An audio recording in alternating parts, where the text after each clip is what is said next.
J'ai jamais oublié ce jour-là de 1990. On quitte l'Ozone pour aller à une veille de prière à une cellule de la banque qui avait à Barombo Maranatha à l'époque.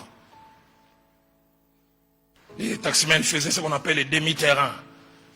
Ozone, quittant mon magasin. Quittant mon magasin, on devait aller jusqu'à la gare centrale. On nous dépose sur place Royale, 22 heures. On était à 3, non, 4. Juste le temps qu'on arrive, je pense, 5 minutes après, 3 jeunes filles arrivent. J'ai jamais compris ces travailleuses de la nuit et la manière dont on les appelle. Les habitent Kinshasa, mais on les appelle londoniennes. Je ne sais pas pourquoi. Qu'elles nous ont vus, les 3 portaient des diminutifs d'habits. Elles ont valorisé la marchandise. Pensant que nous étions des clients potentiels. Parce qu'ils se disaient, qu'est-ce qu'on fait à cette heure-là? L'une a commencé à passer à côté de nous. Et j'ai jamais oublié un ami qui est avec nous, saisi par l'esprit, parole de connaissance. Dieu me dit, tu t'appelles tel. Ton père s'appelle comment? Comme ça, ta mère.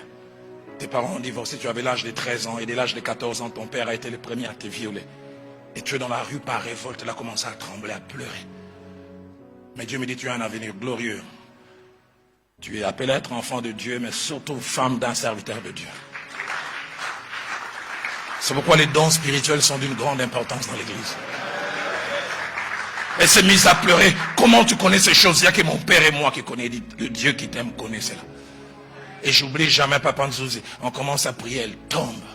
Durant au moins 15 minutes, elle a commencé à miauler. Miaou, miaou, miaou.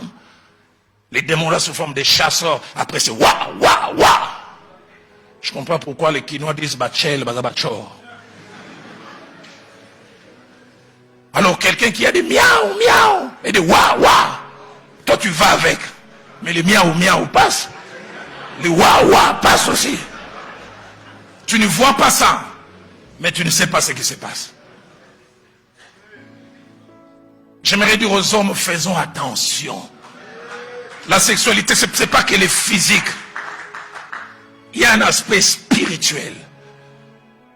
Et si nous connaissons cela, nous pouvons nous empêcher des choses. J'ai vu la tentation sexuelle amener des maladies. Ils ont attrapé les sida. Petite expérience d'homme de Dieu. J'ai vu combien l'avenir des enfants a été dérouté parce que papa est mort. J'aimerais mourir parce que j'ai été malade, mais je n'aimerais pas mourir parce que j'ai attrapé la maladie dehors. Et mes enfants non plus, c'est lui qui fait leur force parce que papa n'a pas pu supporter. J'aime tellement mes enfants. J'ai jamais oublié cette scène que j'ai vécue à Goma en 97. Je commence à venir à Goma au mois de juillet, je découvre un homme brillant. Il semble qu'il a grandi dans un quartier pauvre, ils connaissent Goma Birere. Mais il a commencé à travailler dans le système des Nations Unies. 14 ans de vie commune avec sa femme. Ils avaient 2 enfants, un petit de 9 ans et un autre de 5 ans. Il allait toujours en mission à New York, dans le système. Et lui et sa femme se sont connus, je pense, il avait 15 ou 16 ans. Il avait 2 enfants, je n'ai jamais oublié Gaylor et Yasmine. Papa Nzouzi, ces garçons, quand ils te parlent, c'est comme s'ils mangent le dictionnaire au petit déjeuner. Il aimait toujours me corriger. Vous savez, Loupio Batanga phonétique. Il dit, tonton Roland, on ne dit pas petit, on dit petit. Et brillant. Une année après, je reviens à Goma. On me dit, maman, l'épouse de cet homme est malade. Je n'oublie jamais la scène. Je suis allé visiter cette femme à l'hôpital des ganglions. Elle était claire de teint, des boutons partout, des ganglions. Sida. Et ce jour-là, j'assiste à la scène. Il est en train de déchirer la chemise de son mari. Il dit, je te connais quand j'avais 14 ans, mais tu m'as connu pour la première fois dans le mariage à 20 ans. Et je n'ai jamais connu un autre homme. Je suis en train de mourir à cause de toi.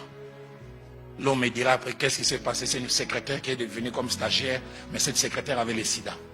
Il a attrapé le sida chez la secrétaire et il l'a amené à la maison. Et les combles, c'est l'innocente qui part en premier. Cette femme déchirait l'habit de son mari et dit, je ne verrai jamais mes enfants grandir à cause de toi. 5 mois après, la dame est décédée. L'année qui a suivi, l'homme est décédé. J'oublie jamais. Au mois de novembre 2006, j'arrive à Goma. Pour ceux qui connaissent la ville de Goma, j'arrive au rond-point BDGL. Il y avait, ici à Kinshasa, on les appelle les Chege, mais à Goma, on les appelle les Maïbobo.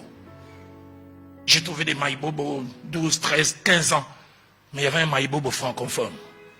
Sale, mais qu'on appelle tonton Roland. La français, on est dans l'école belge. Ici. Est-ce que tu te souviens encore de moi? Je dis, un garçon sale comme ça. Et puis ça avance, moi c'est Gaylor. J'ai commencé à pleurer. Et te souviens, tu venais chez nous. J'ai dit, oui, Yasmine, il a baissé la tête. Il dit, Yasmine est morte il y a 2 ans.